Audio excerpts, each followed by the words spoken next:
So here's where things begin for real. I want to welcome people to the course, and I want to welcome people to the first series of lectures, which is on the brain, on neuroscience. And I want to begin this series of lectures and the course itself with a story about a man named Phineas Gage and an event that happened to Gage in the summer of 1848 in Cavendish, Vermont. So Gage was a blasting foreman working on a railway construction project, and his job at the time was to clear away rock so that they could lay down tracks.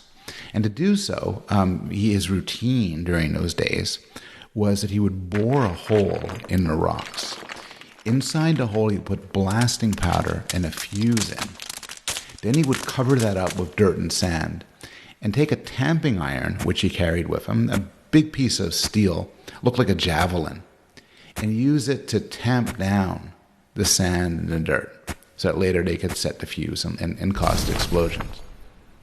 Well, one day something didn't work. Nobody's exactly sure why. Maybe he just forgot to put in the sand and the dirt. But regardless, he put the tamping iron into the hole. The powder exploded. The tamping iron shot away from his hand and went into his face. It entered the left side of Gage's jaw, moving in an upward direction. It passed behind the left eye, through the left side of the brain, and it went out the top of his skull and landed several feet away with a clatter. Now, miraculously, Gage wasn't killed on the spot. He lost consciousness for a little bit, but then he staggered to his feet.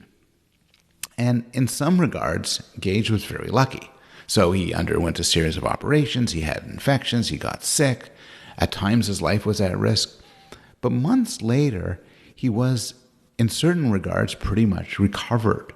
He was able to see, he wasn't deaf, he wasn't paralyzed. He didn't lose the ability to speak or understand language. He didn't lose his intellectual capacities in any simple way.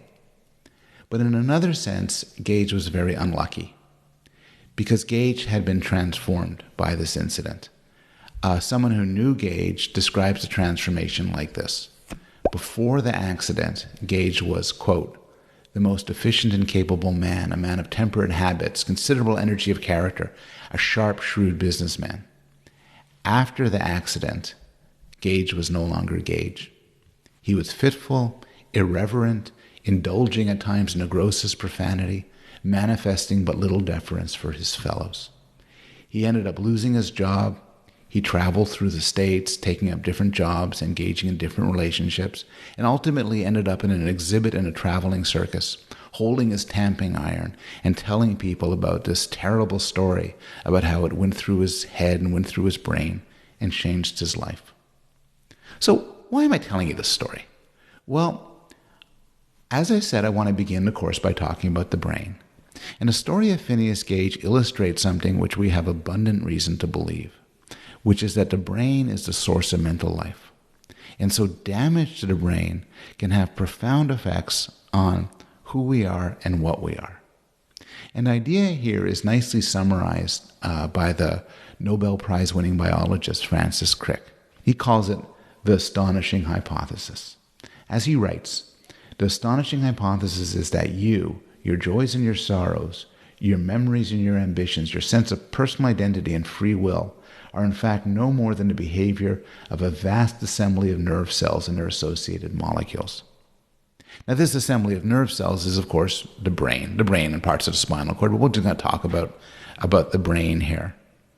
And the idea then is, as sometimes people like to put it, the mind is the brain, or that the mind is what the brain does, or the mental life emerges from the brain. The official term for this is materialism, that we are material beings. Now, everybody accepts that our arms and legs and our heart and kidneys are made of the same sort of stuff as rabbits and automobiles and cups.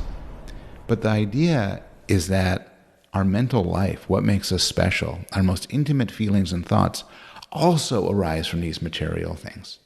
And this is the idea that makes possible the discipline of neuroscience and much of psychology.